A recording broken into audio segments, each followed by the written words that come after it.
Olá, sejam bem-vindos ao Magazine da rodada 26 do Brasileirão. Mais líder do que nunca, Palmeiras vence Juventude e aumenta a vantagem em busca do título. Novo vice-líder, Internacional vence o Cuiabá e conta com tropeço do Flamengo para alcançar a vice-liderança. Fora da zona, Coritiba conquista a vitória sobre adversário direto na briga contra o rebaixamento.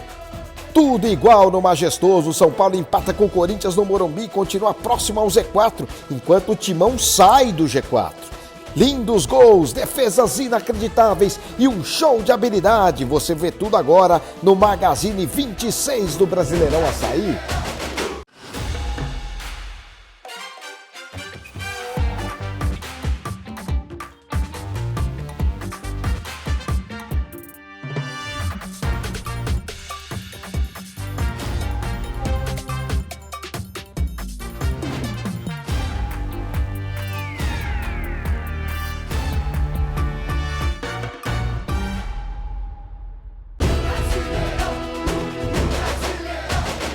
Atlético Mineiro e Red Bull Bragantino se enfrentaram em um jogo isolado na quarta-feira, dia 7 de setembro, feriado que comemora a independência do Brasil.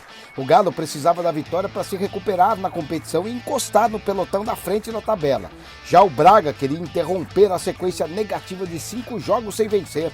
Cuca mandou o Galo a campo com Sacha no lugar de Hulk, que não estava disponível para a partida. Ao lado dele, Ademir e Keno formaram o trio de ataque. Já o Barbieri mandou os principais jogadores para o campo, com Arthur sendo o principal responsável pela criação das jogadas de perigo. O primeiro tempo foi muito movimentado, com chances de gol para os dois lados. A primeira chegada foi de um velho conhecido da torcida atleticana. Alejandro saiu cara a cara com o goleiro, mas acabou parando em boa defesa de Everson. Quem abriu o placar foi o Galo. Guga chegou bem pela lateral e cruzou na medida para Ademir. O ponta chegou escorando para vencer Cleiton e mandar para o fundo do gol. 1-0 Atlético no Mineirão. Mas não demorou para o Red Bull Bragantino empatar. Aderlan recebeu o lançamento na medida, fez um verdadeiro salseiro dentro da área e chutou rasteiro no cantinho, sem chance alguma para o Everson, tudo igual na partida. Na segunda etapa, o Galo foi com tudo para cima para tentar o resultado. Ademir cruzou na cabeça de Sacha, o atacante ajeitou para o meio da área, Nacho chegou cabeceando firme, mas a bola explodiu na trave. A última chance de perigo também foi pelo alto. Aranha encontrou o Sacha na área, que mandou de cabeça, mas parou na defesa espetacular do Cleiton, que salvou o Red Bull Bragantino. Já no finalzinho da partida, o Carlos Eduardo entrou forte com um carrinho em Guilherme Arana. O lateral, infelizmente, sofreu uma lesão séria nos ligamentos do joelho e vai ficar fora da Copa do Mundo. Tudo igual no Mineirão. O Atlético tem um empate amargo em casa e fica estagnado na tabela. Já o Bragantino começa a se preocupar com a falta de resultado nos últimos jogos. Com 3 vitórias nos últimos 4 jogos do Brasileirão, o Internacional recebeu o Cuiabá no Beira-Rio, abrindo o sábado. A vitória poderia deixar os donos da casa na vice-liderança de forma provisória. Mano Menezes escalou o meia Alan Patrick entre os titulares no lugar do suspenso Carlos de Pena. Bernardo Franco, por sua vez, substituindo o treinador Antônio Oliveira, optou por deixar Valdívia no banco, com Daverson no comando do ataque. Em boa fase, o Inter foi melhor do início ao fim. Aos 12 minutos, Alan Patrick caiu na área e pediu pênalti. A sobra ficou com o Wanderson, que acertou a trave mesmo com o gol vazio.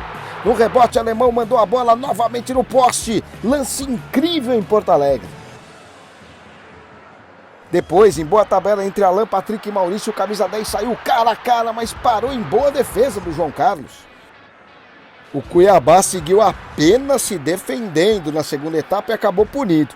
Pedro Henrique cruzou na direita e alemão marcou de cabeça. Festa da torcida no Beira-Rio para o 7º gol do atacante no Brasileirão.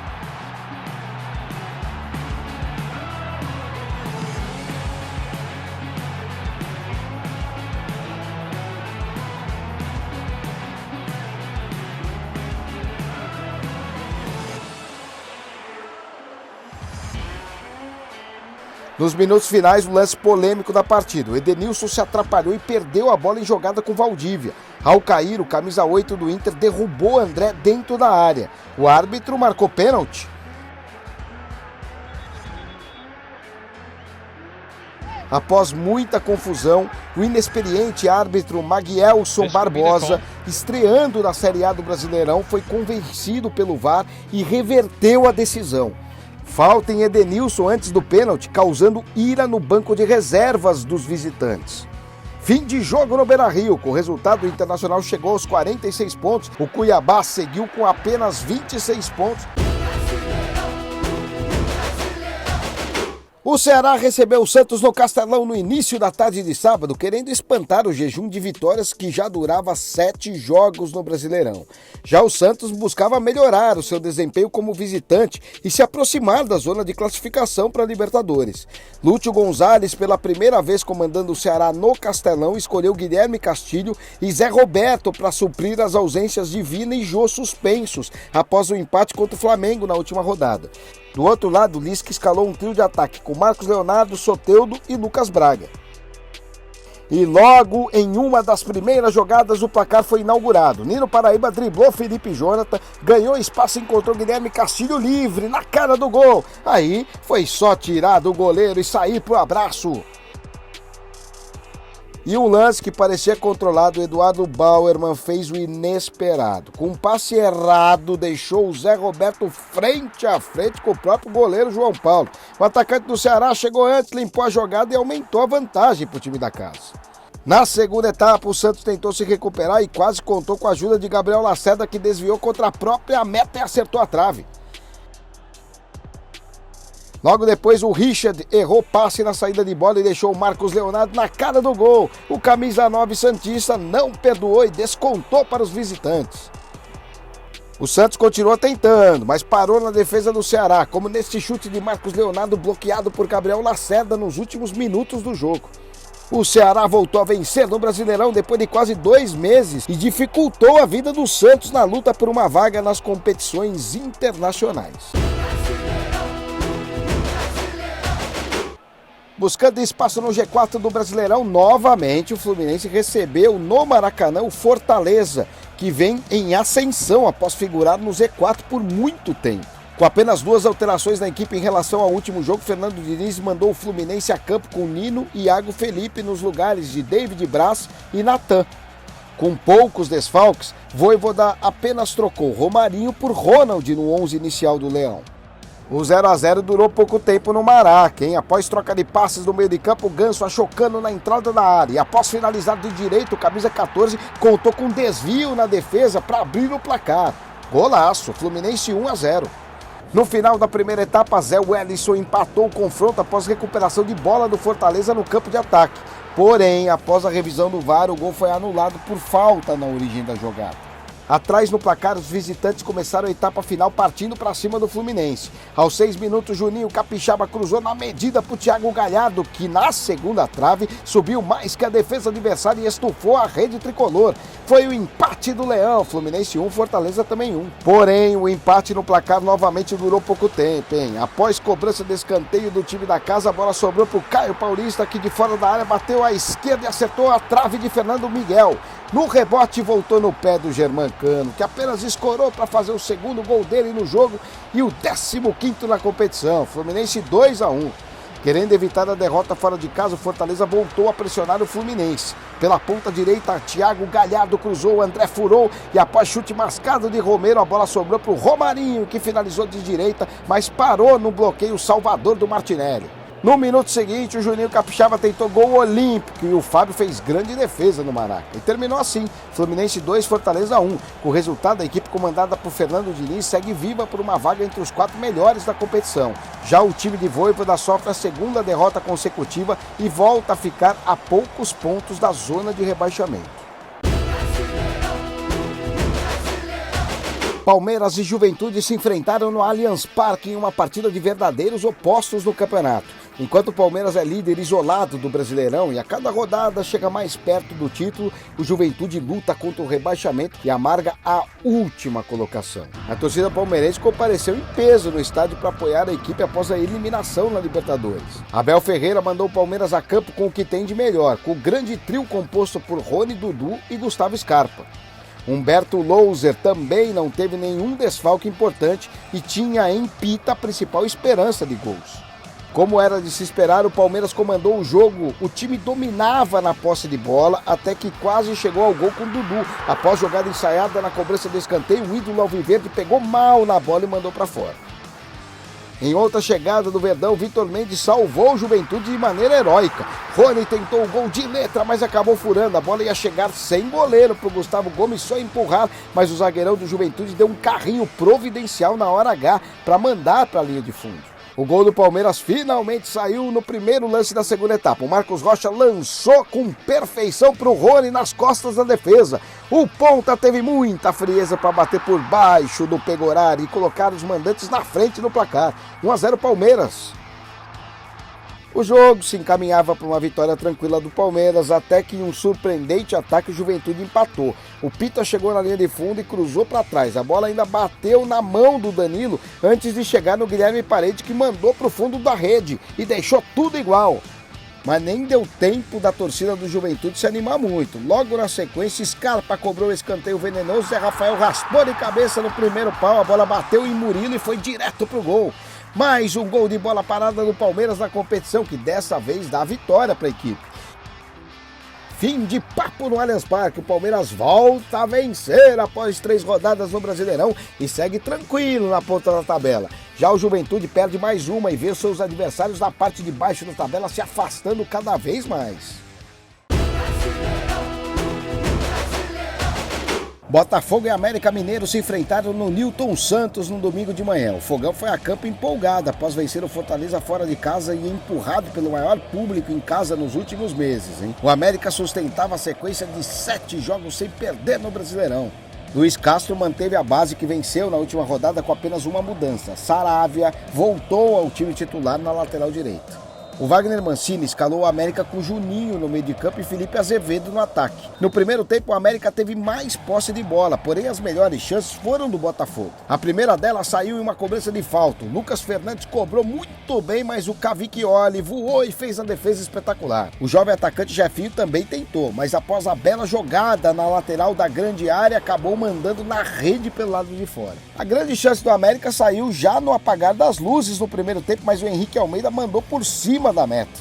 No segundo tempo, o Botafogo continuou tentando o gol, mas sem sucesso. Eduardo cabeceou sozinho, mas a bola saiu raspando a trave. A última grande oportunidade saiu dos pés de Jefinho. O atacante aproveitou que a zaga afastou mal e mandou uma pancada de prima. Matheus Cavicchioli, muito bem no lance, fez a defesa plástica para manter o 0 no placar. Fim de jogo no Newton Santos. Empate sem gols que não ajuda muito nenhum dos dois times na continuidade do Brasileirão.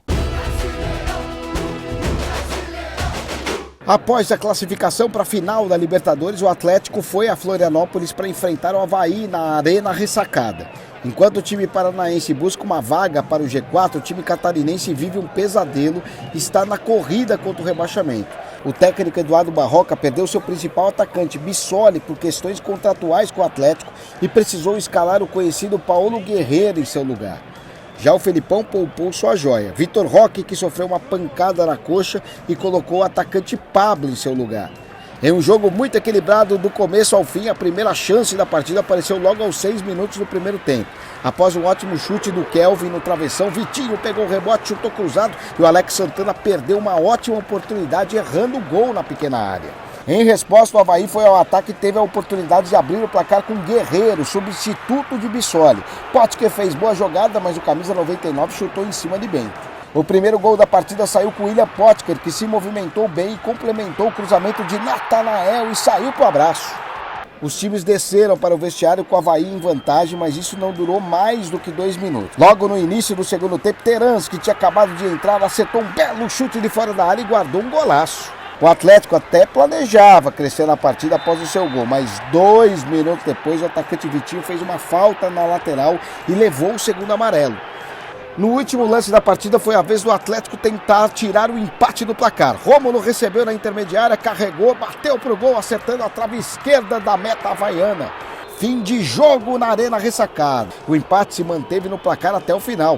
Enquanto o Atlético busca o G4, o Avaí segue estagnado na zona de rebaixamento e chega a 9 jogos sem vencer. O clássico da rodada ficou por conta de São Paulo e Corinthians em uma fria tarde no Morumbi. Após a classificação heróica no meio de semana pela Copa Sul-Americana, o tricolor paulista chegou empolgado para o majestoso. Pelo lado corintiano, a vitória era fundamental para manter vivo o sonho do título. Devido ao jogo de volta na Copa do Brasil, nos próximos dias, Rogério Ceni escolheu mandar a campo o time reserva. O único titular foi o goleiro Felipe Alves. Já o Corinthians preferiu mandar força máxima para o confronto com as estrelas Roger Guedes e Yuri Alberto no comando do ataque. Mesmo jogando fora de casa, quem saiu na frente do placar foi o Corinthians e com uma verdadeira pintura. Após boa trama no meio de campo, Juliano tocou para Yuri Alberto, que encheu o pé de fora da área. A bola foi morrer na gaveta, sem dar a mínima chance para o goleiro Felipe Alves. O gol de empate do tricolor saiu em cobrança de pênalti. Rafinha deu um lançamento espetacular no campo de defesa para encontrar Éder. O atacante foi puxado dentro da área e o juiz apontou para a marca da Cal. Penalidade máxima. O próprio Éder foi para a cobrança e bateu no meio do gol para deixar tudo igual. A bola passou entre as pernas de Cássio. O segundo tempo foi bastante movimentado e o Corinthians teve as melhores oportunidades para vencer a partida. A primeira delas saiu após um erro na saída de bola. O volante deu de graça para o Juliano, que achou o Roger Guedes dentro da área, mas o atacante acabou mandando para fora. A única grande chance dos mandantes da segunda etapa saiu com o Éder. Rafinha colocou na área, Fausto Vera não conseguiu afastar e o atacante ítalo brasileiro mandou a pancada que explodiu no travessão. Nos 15 minutos finais da partida, a pressão do Corinthians se intensificou em cobrança de falta. A bola sobrou livre para o Bruno Mendes. O zagueiro tinha tudo para marcar, mas acabou furando. Yuri Alberto tentou marcar na sobra, mas parou em grande defesa do Felipe Alves. A última chance do jogo saiu dos pés de Fausto Vera. O volante ficou com o rebote da cobrança de escanteio e mandou um foguete de fora da área, mas a bola parou no travessão. Fim de jogo no Majestoso, empate com gosto de vitória para o São Paulo, que mesmo com o time reserva, conseguiu ter uma boa atuação. Já o Corinthians perde uma grande chance de pontuar diante de um grande rival. No jogo dos desesperados, o Coritiba recebeu o Atlético Goianiense no Couto Pereira às 16 horas em Curitiba. O Coxa querendo a vitória para sair da zona do rebaixamento e o Dragão, após a eliminação da Sul-Americana, buscava a recuperação no Brasileirão. Guto Ferreira promoveu algumas mudanças da equipe. A estreia do goleiro Gabriel Vasconcelos, Robinho ganhou posição no meio e Fabrício Daniel foi deslocado para o lado do ataque. Eduardo Batista mudou alguns jogadores poupando a questão física. Churinho e Jorginho começaram no banco, Shailon e Ricardinho entraram no lugar. Luiz Fernando aproveitou a vacilada de Natanael, encheu o pé direito na bola e carimbou o travessão. Ela foi para fora. Shailon fez jogada do lado direito e avançou até chegar na área. Chutou de perna esquerda e obrigou o Gabriel a espalmar para escanteio. Grande defesa do goleiro do Coxa. Natanael cruzou na direita na segunda trave, Aleph Manga ganhou do zagueirão, testou firme no canto esquerdo de Renan e abriu o placar no Couto Pereira. No segundo tempo, o time da casa ampliou, Robinho cobrou falta dentro da área e Fabrício Daniel testou firme ao lado direito do goleiro Renan, fazendo o segundo gol do Coxa. Léo Gamalho recebeu o cruzamento rasteiro na área do Dragão e desviou para o gol, o goleiro Renan salvou com o braço direito, pegou no susto, hein? Fim de jogo em Curitiba. A vitória do Coxa por 2-0 em casa tirou a equipe da zona do rebaixamento. Ficou agora na 16ª posição com 28 pontos. Já o Atlético Goianiense seguiu na vice-lanterna com 22 pontos. Goiás e Flamengo fecharam a rodada 26 do Brasileirão Açaí. Com 3 vitórias consecutivas, o Esmeraldino vive o seu melhor momento na competição. Já o Flamengo vinha de empate, jogando em casa e buscava vencer para encostar no líder Palmeiras. Foi o primeiro jogo após a morte de Ailê Pinheiro, maior dirigente da história do clube. Muitas homenagens para Ailê antes da bola rolar. Jair Ventura mandou a campo sua força máxima, com o artilheiro Pedro Raul no comando do ataque. Já o Dorival Júnior escalou um time misto visando a semifinal da Copa do Brasil no meio de semana. A primeira finalização no alvo foi dos donos da casa. Dadá Belmonte ajeitou na intermediária e chutou no canto. O Santos encaixou tranquilamente. E o jogo contou com a presença da estrela do futebol brasileiro, Jairzinho. O tricampeão mundial foi ao Ailê Pinheiro acompanhar o seu filho, o treinador do Goiás, o Jair Ventura. O Goiás quase chegou ao gol no fim do primeiro tempo. Diego invadiu a área sozinho e chutou cruzada. A bola passou perto do gol. Que chance perdeu o Goiás. No começo do segundo tempo, quase Vidal fez um gol, hein? O Everton Ribeiro cruzou para a área e Vidal desviou de cabeça. A bola passou raspando a trave do Tadeu. Mas quem chegou ao gol foi o Goiás. Dentro da área, Pedro Raul fez a parede para Dieguinho, que mesmo escorregando na hora do chute, conseguiu acertar o ângulo. Goiás na frente. Mas a alegria do Goiás durou pouco. Em cobrança de escanteio, Léo Pereira dividiu a bola com o goleiro Tadeu, que soltou nos pés de Matheus França. O jovem do Flamengo só teve o trabalho de empurrar para o gol. Primeiramente, o árbitro viu uma falta do Léo Pereira no goleiro, mas após revisão do VAR, o gol foi confirmado. Tudo igual em Goiânia. Fim de jogo no Ailê Pinheiro. Goiás não conseguiu segurar a vitória, ficou no empate, mas segue embalado pelos bons resultados. Empate ruim para o Flamengo, que ganha 1 ponto e agora está a 9 do líder Palmeiras.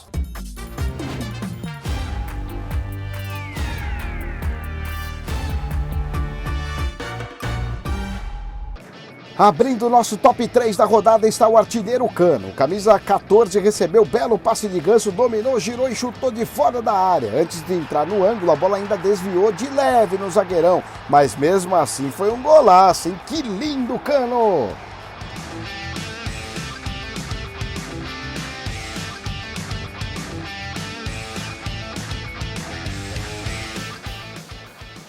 Em segundo lugar está o meio uruguaio Terans. O meia dominou a bola no meio de campo, driblou 2 adversários, carregou a bola e chutou de fora da área. Ela morreu no ângulo do Gladson. Indefensável. Que pintura, Terans!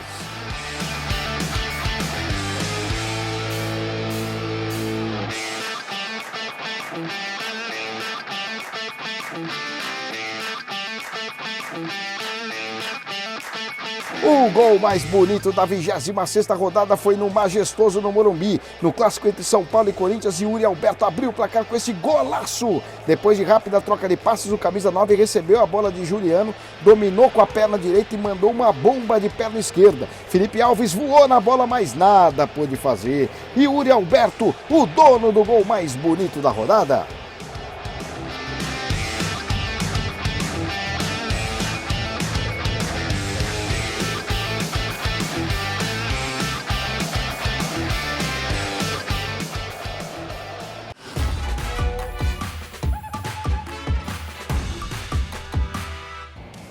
A grande defesa da rodada foi de Matheus Cavicchioli, do América Mineiro. Falta perigosa para o Botafogo, Lucas Fernandes bateu firme no ângulo e o goleirão do Coelho voou para salvar o time. Veja por todas as câmeras esta defesaça de Matheus Cavicchioli.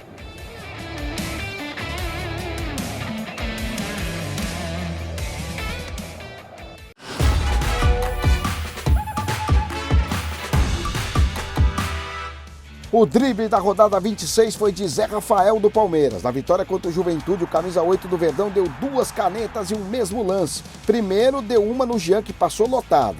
Depois veio o Jadson tentar roubar a bola e tomou outra caneta. Que lindo, Zé Rafael! O drible da rodada é seu.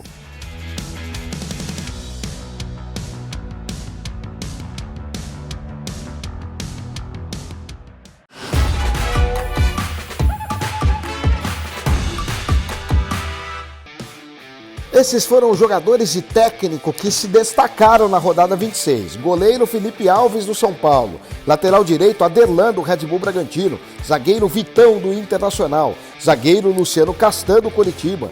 Lateral esquerdo Juninho Capixaba, do Fortaleza. Meio campo Guilherme Castilho, do Ceará. Meio campo Zé Rafael, do Palmeiras. Meio campista Diego, do Goiás. Ponta direita, Alemão, do Internacional. Ponta esquerda, Aleph Manga, do Coritiba. Centroavante, Cano, do Fluminense. E o técnico, Guto Ferreira, do Coritiba.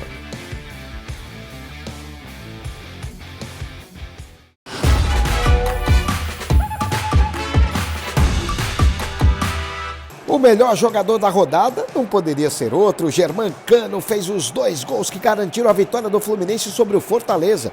O argentino primeiro fez esse golaço.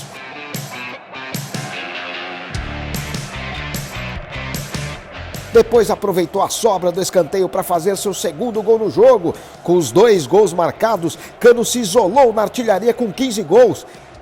Cano, o craque da rodada 26.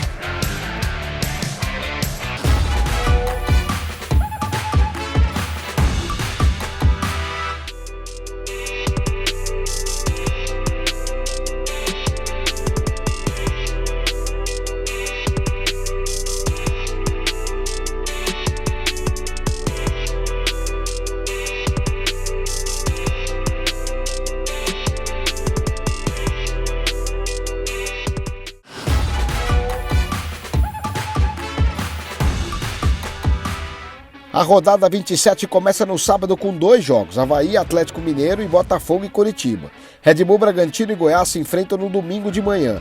Mais tarde, a emoção fica por conta do clássico imperdível entre Flamengo e Fluminense no Maracanã. O dia segue com Ceará e São Paulo, América Mineiro e Corinthians, Juventude e Fortaleza e o clássico paulista entre Palmeiras e Santos. Atlético Paranaense e Cuiabá completam o domingo, mas a rodada só termina na segunda noite, com o duelo entre Atlético Goianiense e Internacional. E por hoje é só no nosso Magazine da rodada 26. Nos vemos na próxima.